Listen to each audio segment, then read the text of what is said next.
We are reading in Book 3, the Book of the Divine Mother, Canto 3, the House of the Spirit and the New Creation.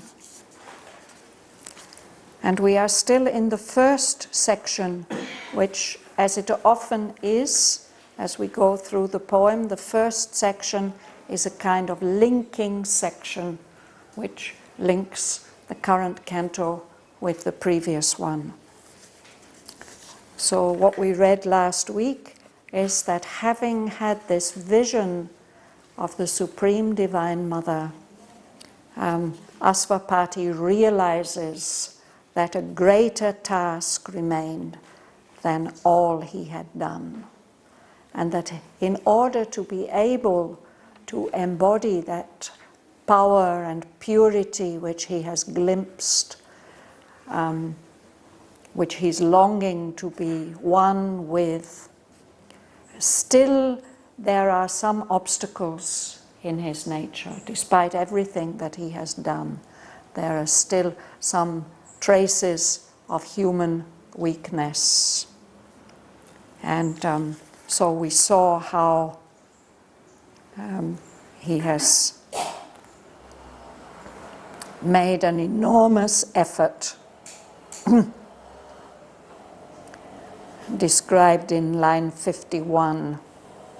He tore desire up from its bleeding roots and offered to the gods the vacant place. So in this way he becomes able to bear that immaculate touch, that touch of ether and of fire. Sri Aurobindo says somewhere else, that touch of absolute purity, immaculate, without any imperfection or impurity. So as a result, a last and mightiest transformation came.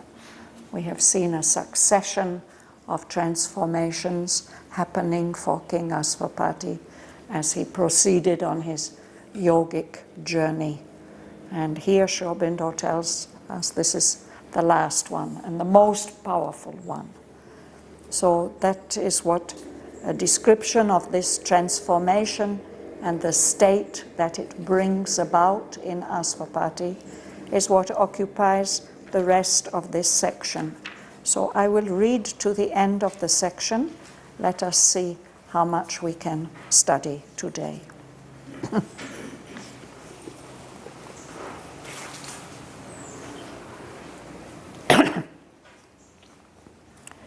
His soul was all in front, like a great sea, flooding the mind and body with its waves.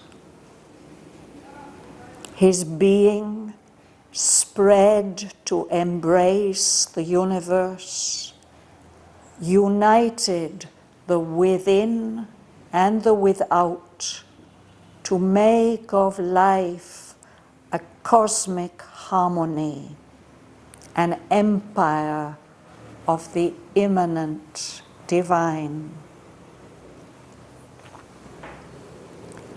In this tremendous universality,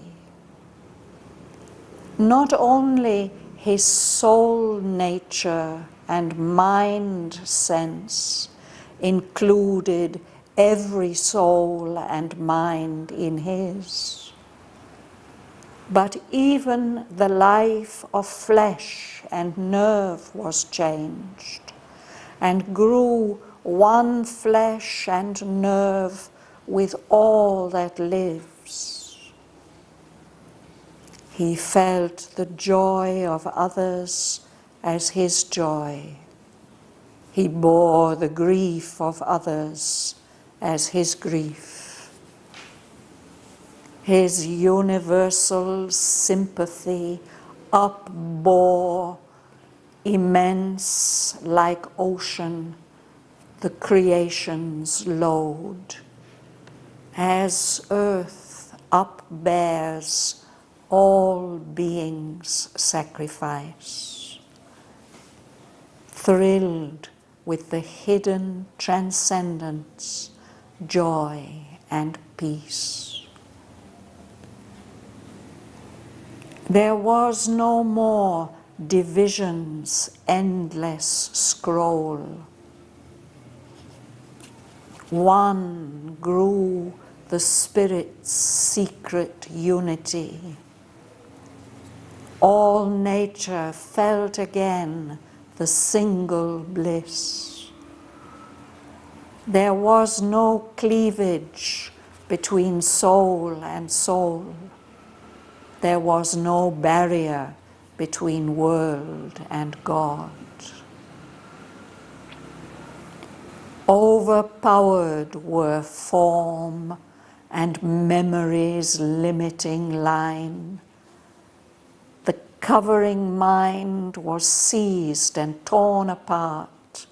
It was dissolved and now no more could be. The one consciousness that made the world was seen. All now was luminosity and force. Abolished in its last thin, fainting trace, the circle of the little self was gone. The separate being could no more be hid. The separate being could no more be felt. It disappeared and knew itself no more, lost in the Spirit's wide identity. His nature grew a movement of the all, exploring itself to find that all was He. His soul was a delegation of the all that turned from itself to join the One Supreme. Transcended was the human formula. Man's heart that had obscured the inviolable assumed the mighty beating of a god's. His seeking mind ceased in the truth that knows. His life was a flow of the universal life. He stood fulfilled on the world's highest line, awaiting the ascent beyond the world, awaiting the descent, the world to save. A splendor and a symbol wrapped the earth. Serene epiphanies looked, and hallowed vasts surrounded. Wise infinitudes were close, and bright remotenesses leaned near and kin. Sense failed in that tremendous lucency. Ephemeral voices from his hearing fell, and thought, potent no more, sank large and pale like a tired god into mysterious seas. The robes of mortal thinking were cast down. leaving his knowledge bare to absolute sight. Fate's driving ceased, and nature's sleepless spur. The athlete heavings of the will were stilled in the omnipotent's unmoving peace. Life in his members lay down vast and mute, naked, unwalled, unterrified, it bore the immense regard of immortality.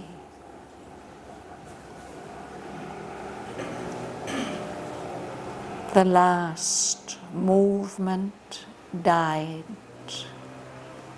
and all at once grew still. A weight that was the unseen transcendence hand laid on his limbs the Spirit's measureless seal. Infinity swallowed him into shoreless trance.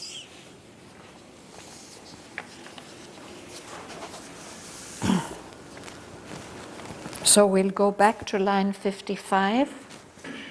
Which way are we reading today? Rosa, you start. His soul was all in front like a great sea, flooding her mind and body with its waves. His being spread to embrace the universe, united the within and the without, to make of life a cosmic harmony and an empire of the immanent divine. Thank you.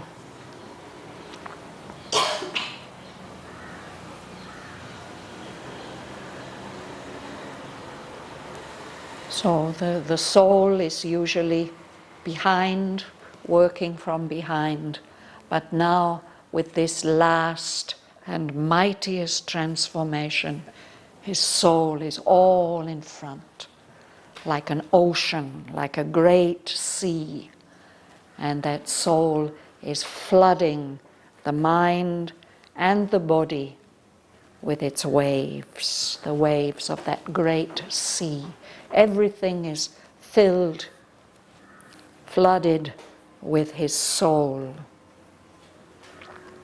And his being, we can even say his individual being, has spread. It is spread, enlarged to embrace the whole universe. It's able to unite, to bring together what is within and what is without, what is the inner and the outer.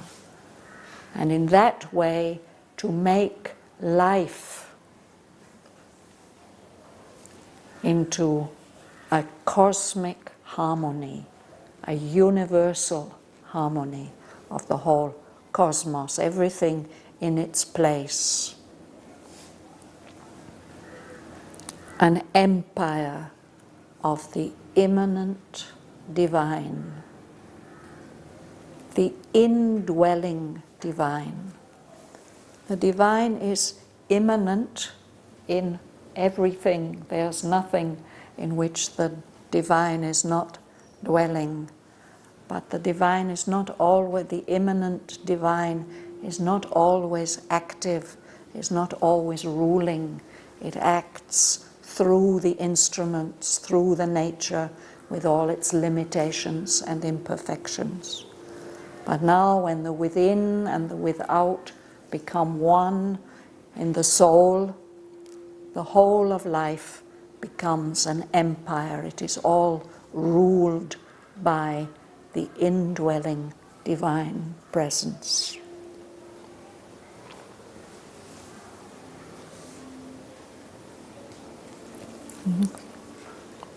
In this tremendous universality, not only his soul nature and mind sense included every soul and mind in his, but even the life of flesh and nerve was changed and grew one flesh and nerve with all that lives. Let's pause there.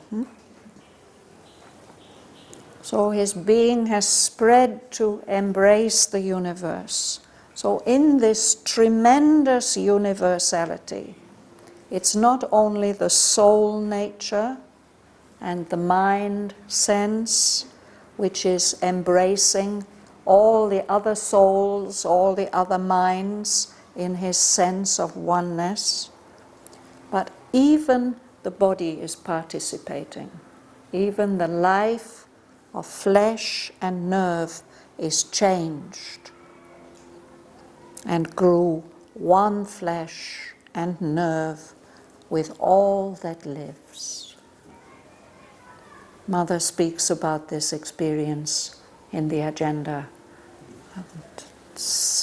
I think she says that it's the loss of the ego sense even in the cells of the body. You mean that his experience, the matter outside this At least the living matter, he feels one, his own flesh and nerve, it's not separated anymore. It feels and in the same way that one can feel one in sympathy in the heart with all the emotions, and one can feel one in the mind with all the noosphere, all the thinking atmosphere. Now even this life of flesh and nerve feels its oneness. We know that all this is one, even on the material level, but we don't experience it like that. But that is King Aswapati's experience described here. And we know that Aurobindo has written a couple of poems, one sonnet and another short poem about this experience in the late 1930s, when he says, I experience in myself the bombs dropping in Canton and in Barcelona, and I carry the sorrow of millions in my breast.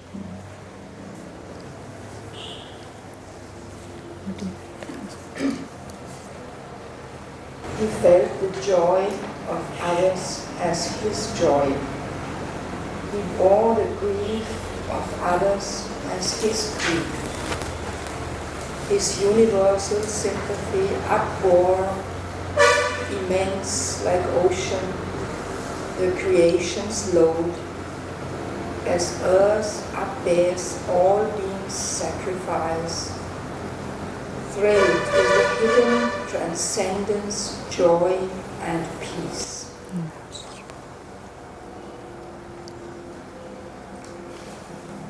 It's not easy to bear the joy of others as one's own and the grief of others as one's own. It, in fact, is not possible unless it is being borne by the divine presence in us. So that is his experience. He feels the joy of others as his joy. He bears the grief of others as his grief. And this universal sympathy of his is supporting, bearing up the whole load of creation. You know, to some extent, you can feel the joy and grief of To a small extent we can feel it, yes, yes. But if you start to think about experiencing the joy and the suffering of every human being on earth, you couldn't bear it if it came to that, no? What can bear it? What can bear it is the hidden transcendence, joy and peace, that which is beyond all this is able to bear all that. And then he gives this interesting simile, no? That this sympathy of King Aswapati, it's immense like ocean, and it is like earth. This earth consciousness, this earth goddess is holding up the sacrifice of all beings. This is a Vedic idea, no? That every movement of life is part of the sacrifice which is offered by the earth to the higher consciousness. No? And here it's as if the earth is holding up the offering of all these multitudinous experiences to the higher levels. And because it is offered up, then an exchange comes, blessing comes down. So that's... Prakriti offers to the Purusha. Prakriti offers to the Purusha. We can say Prakriti offers to Purusha, yes. Earth offers to the Supreme. And this meaning of the word sacrifice, when Sri Aurobindo uses it, it's very, very different from the meaning that it has in Christian thought and in Western thought.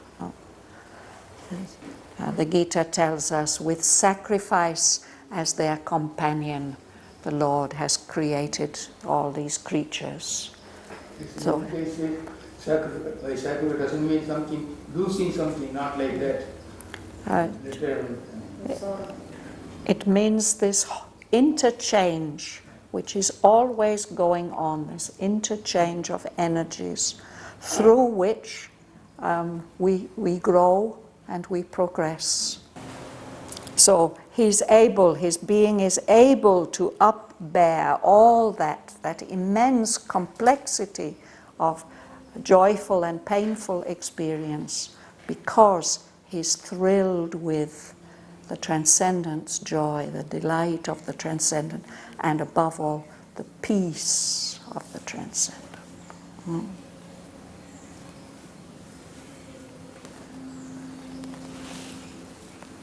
We'll go on, Francesca. Yeah. There was no more divisions, endless scroll.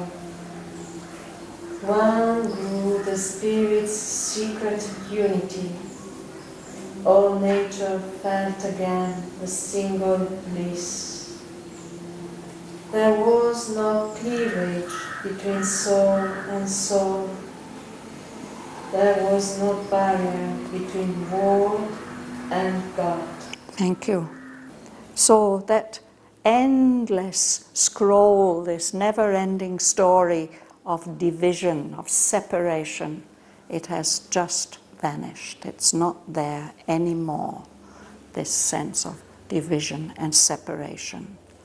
Instead, the oneness of the Spirit's secret unity. Everything is secretly always one, but now he has the full awareness of that oneness.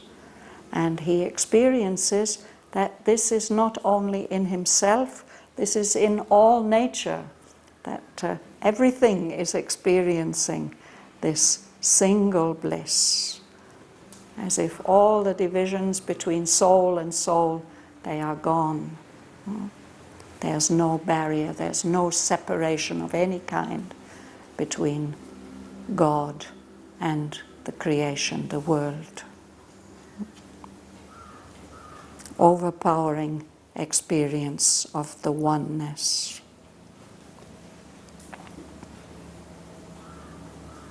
Yuli?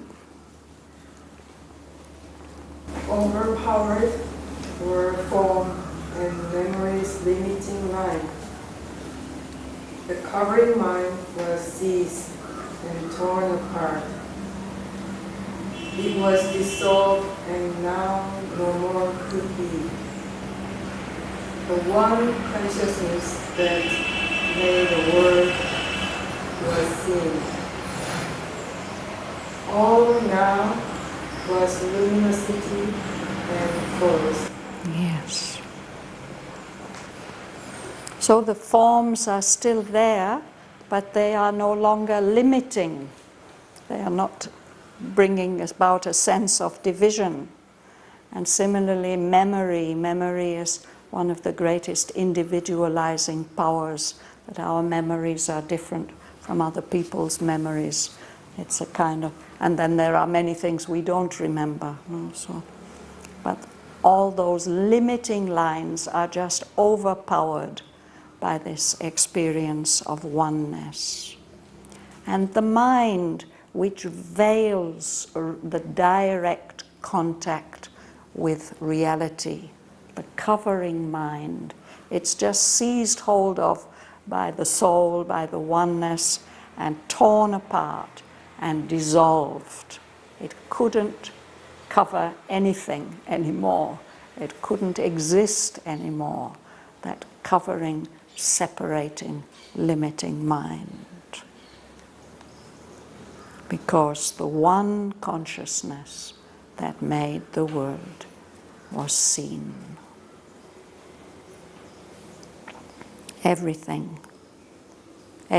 that he can be aware of in the whole universe, it is luminosity, shining with inner light, and force, power, energy.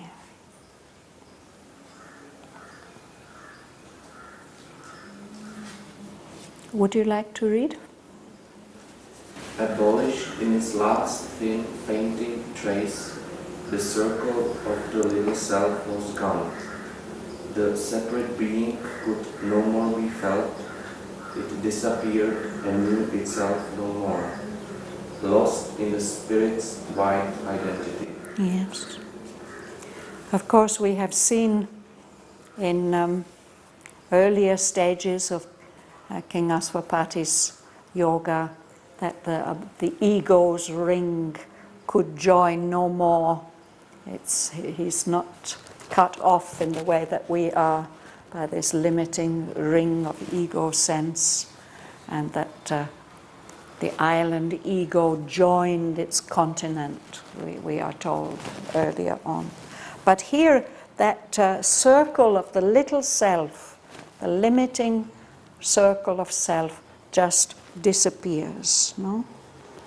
The separate being could no more be felt. He can only feel oneness. The separate being has disappeared, doesn't recognize itself any longer, because it's lost in this experience of the wide identity, the oneness of the spirit. That circle of the little self has been abolished.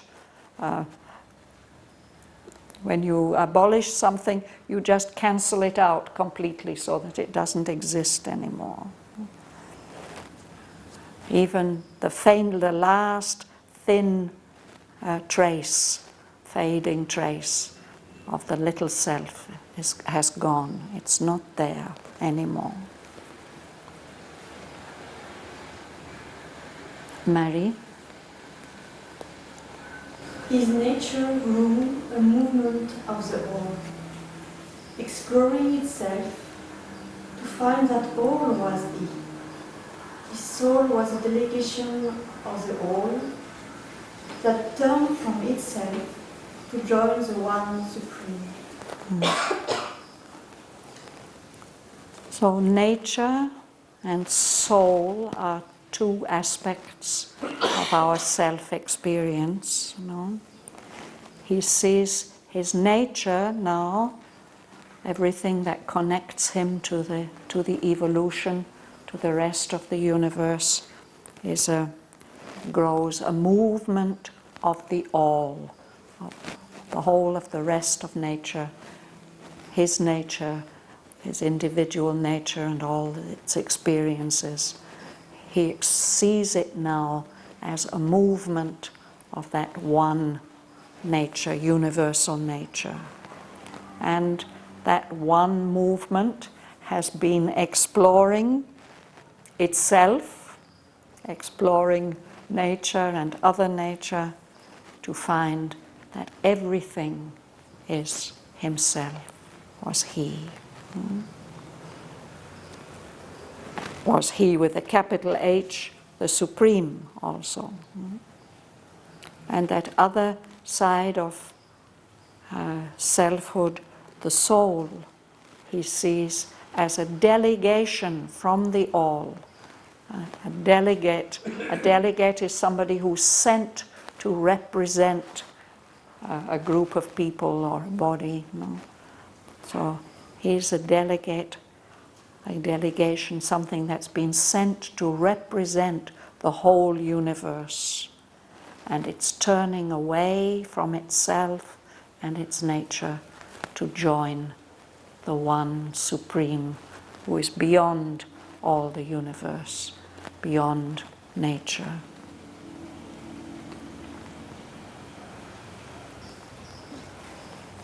Joel. Transcended was the human formula, man's heart that obscured and unveilable, assumed the mighty beating of a god's. His seeking mind seized in the truth that knows.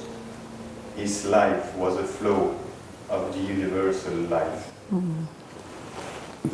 So the human formula, this particular form of body, life, mind, with all its limitations, he's gone far beyond that, transcended, he's gone far beyond that. So this human heart, man's heart, that had obscured, that had hidden the inviolable, another word that Aurobindo uses to evoke the Supreme. Since we can't limit the Supreme with our descriptions, our descriptive words, very often he uses a negative, the unknowable, the ineffable, the immaculate. And here he says the inviolable, the one that cannot be wounded or damaged or hurt in any way. So man's heart obscures that unwounded, unwoundable one.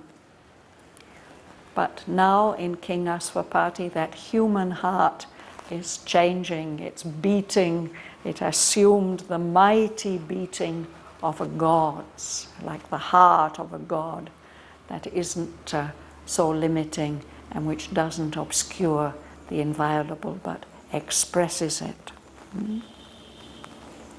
The seeking mind, which is part of the human formula, ceased. It just stopped because it has entered into the state of truth that knows. There's no need for seeking anymore. His life has become a flow of the universal life.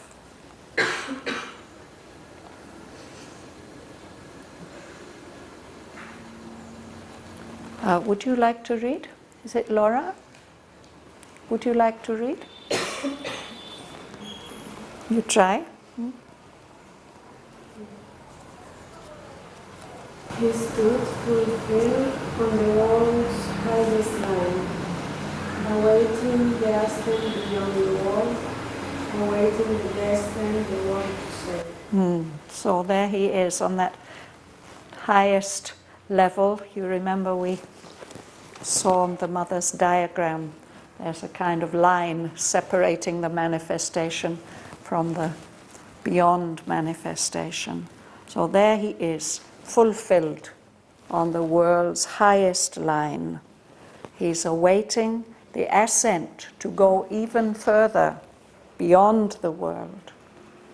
But he's also awaiting something from beyond, a descent, something to come down to save the world. That is his purpose and his aspiration. Alex? A splendor and a symbol wrapped the earth, serene epiphanies looked and hallowed fasts surrounded, wise infinitudes were closed, and bright remotenesses lean near and kin. Yes. So here we've got all these plurals in this sentence, suggesting that there are many presences are felt around him. But the earth is wrapped, it's enveloped in a splendor, a wonderful light and glory, and a symbol. The earth is a powerful symbol. It's only as a symbol that we can understand or begin to grasp the real significance of our earth. So as if blessing the earth, these serene epiphanies looked. Serene, it's such a beautiful word. It means calm, peaceful, smiling at the same time. Epiphanies. Again, this word has a Christian connotation. It's a Greek word which is, I think, similar to revelation. Here in India we have the word darshan, when the divine reveals, shows himself in a form. And this Christian festival of Epiphany, which comes, I think it's the 12th day after the birth of Christ. It's the day on which the wise men came from the east, and they recognized in this Christ child the divine presence. So this is Epiphany, and that's the special day from which all the sacred days in the Christian calendar are calculated. So, but here it means presences, showing themselves, looking, divine presences, serene divine presences looked.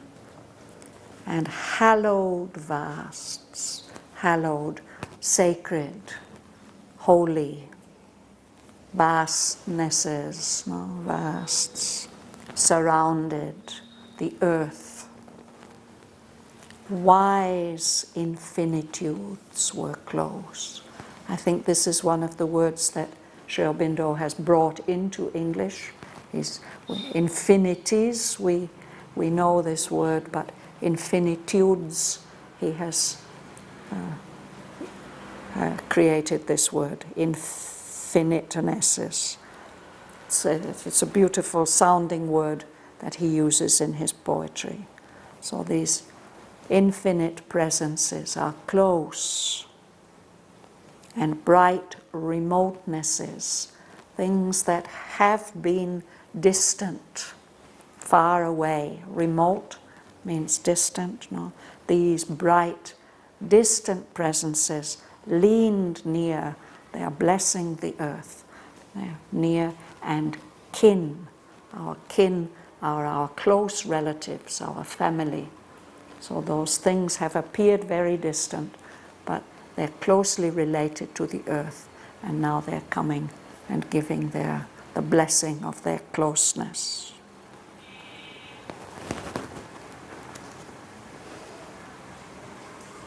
Linda? Sense, kind, tremendous decency. Ephemeral voices from his hearing track, and told, potent, no more, sunk large and vague, like a tired god into mysterious sea.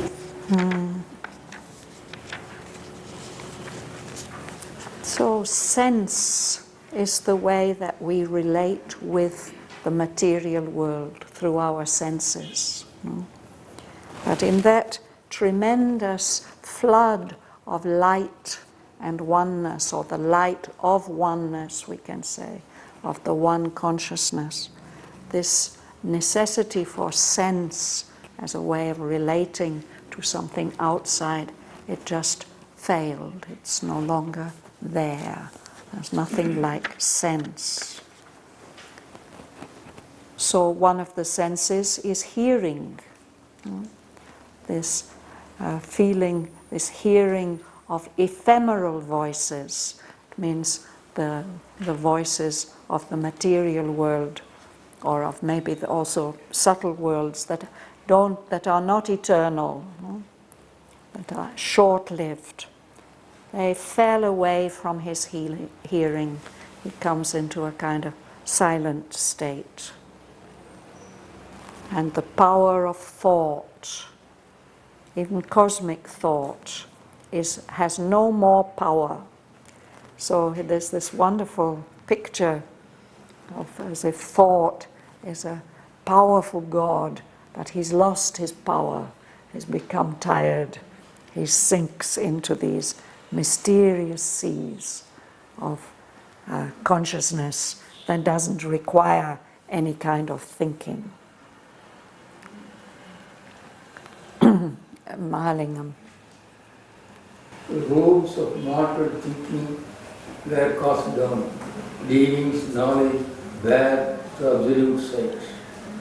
Faith draining ceased, and nature's sleepless spur. The athletic healings of the will were still in the omnipotence, unmoving peace. Yes. So these mortal thinkings, they're like robes, coverings, no? Now those robes are cast down, leaving his knowledge. The knowledge is there, it's exposed, it's bare to absolute sight, to a power of absolute vision.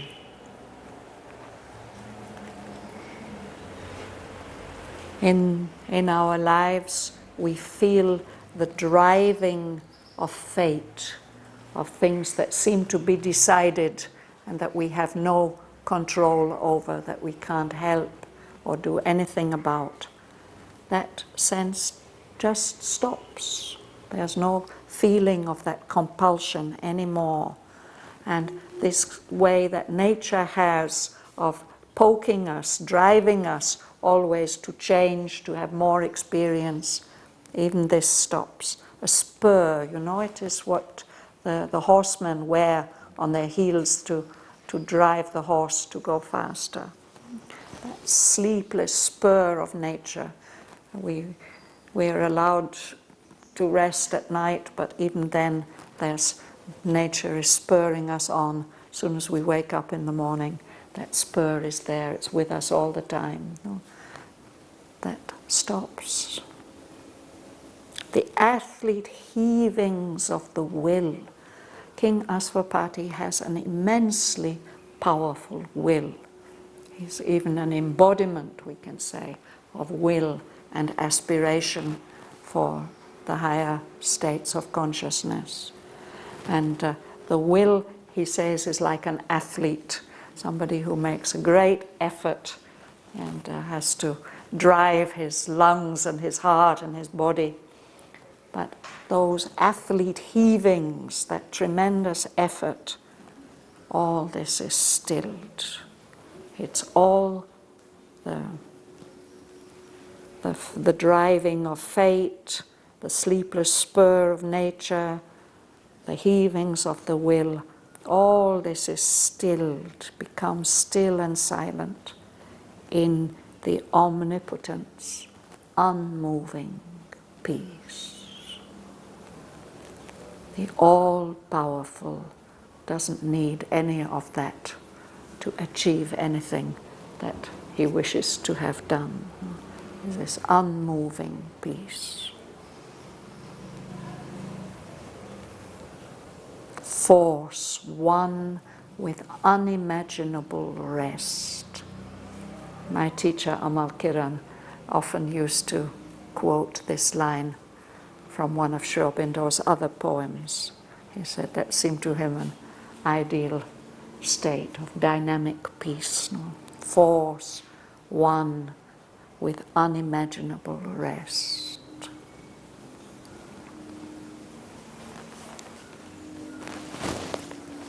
Patricia, you're hiding away at the back there. Would you like to read? Yeah. Life in his members lay down vast and mute, naked, unwalled, unterrified. It bore the immense regards of immortality. So the life in his body, in the parts of his body, is also at peace. All that energy lay down. It's also become vast and mute, silent. It's also without any covering, without any limitation, unwalled, and it doesn't feel terrified or troubled by that release from form. It is naked, exposed, it bore the immense regard of immortality. The look, immortality, the state of immortality is looking at the life in King Aswapati. Eve. The last movement line and pour across your steel. A way that was the unseen transcendence and laid on his limbs the spirit's measureless seal. Infinity swallowed him into shoreless trance. Yes. So everything is stilled and silenced. Even the last little movement dies. Everything is still, unmoving. And he feels a weight, a pressure. He doesn't see, it's the unseen transcendence hand. There's a pressure from what is beyond all form. It's that pressure is felt on his limbs, on his body, but it's putting the pressure of the spirit's measureless seal. The king puts his seal on something, to show that it belongs to him or that he has approved it. So there's this pressure, this touch is there, and he gets all his sense of everything gets swallowed up into this shoreless trance, a trance where there's no border of any kind. It's the trance of infinity. So the description of that going into trance, it starts here with this last line on page 309. Sense failed in that tremendous lucency. It's this process or this aspects of coming into this state of trance.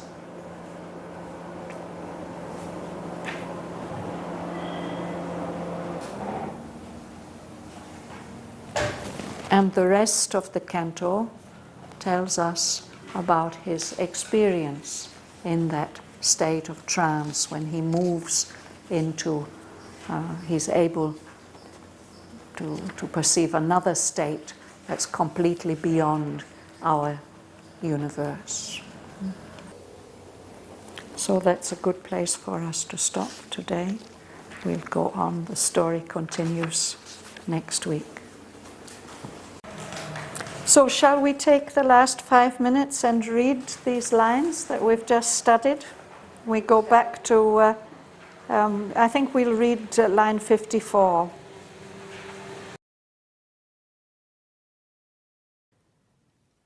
A last and mightiest transformation came. His soul was all in front, like a great sea, flooding the mind and body with its waves.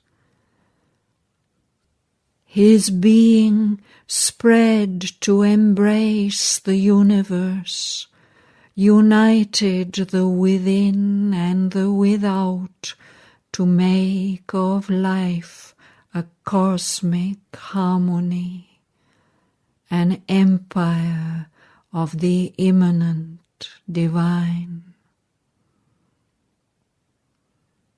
In this tremendous universality,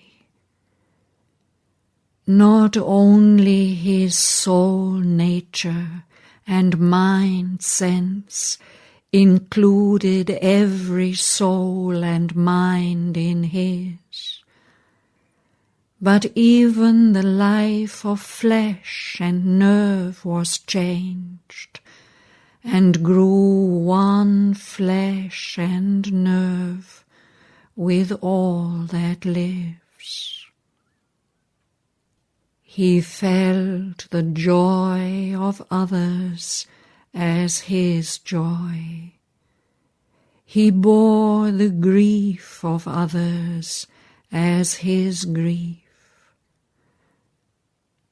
His universal sympathy upbore, immense like ocean, the creation's load, as earth upbears all being sacrifice, thrilled with the hidden transcendence, joy and peace.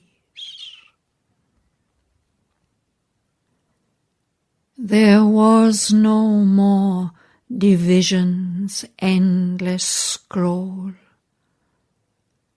One grew the Spirit's secret unity. All nature felt again the single bliss. There was no cleavage between soul and soul. There was no barrier between world and God. Overpowered were form and memory's limiting line. The covering mind was seized and torn apart. It was dissolved, and now no more could be. The one consciousness that made the world was seen. All now was luminosity and force. Abolished in its last thin fainting trace, the circle of the little self was gone. The separate being could no more be felt. It disappeared and knew itself no more, lost in the Spirit's wide identity. His nature grew a movement of the all, exploring itself to find that all was he. His soul was a delegation of the all that turned from itself to join the One Supreme. Transcended was the human formula. Man's heart that had obscured the inviolable assumed the mighty beating of a god's. His seeking mind ceased in the truth that knows. His life was a flow of the universal life.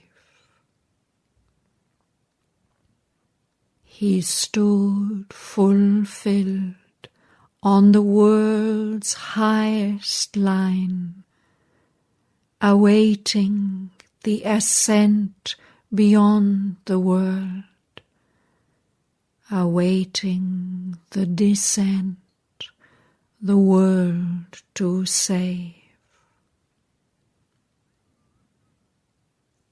A splendor and a symbol wrapped the earth. Serene epiphanies looked, and hallowed vasts surrounded. Wise infinitudes were close, and bright remotenesses leaned near and kin. Sense failed in that tremendous lucency.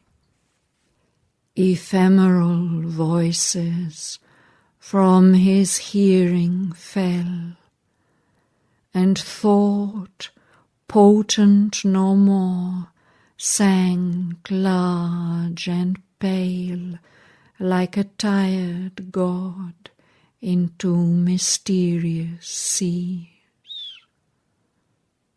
The robes of mortal thinking were cast down, leaving his knowledge bare to absolute sight. Fate's driving ceased, and nature's sleepless spur. The athlete heavings of the will were stilled in the omnipotent's unmoving peace. Life in his members lay down vast and mute. Naked, unwalled, unterrified, it bore the immense regard of immortality. The last movement died, and all at once grew still.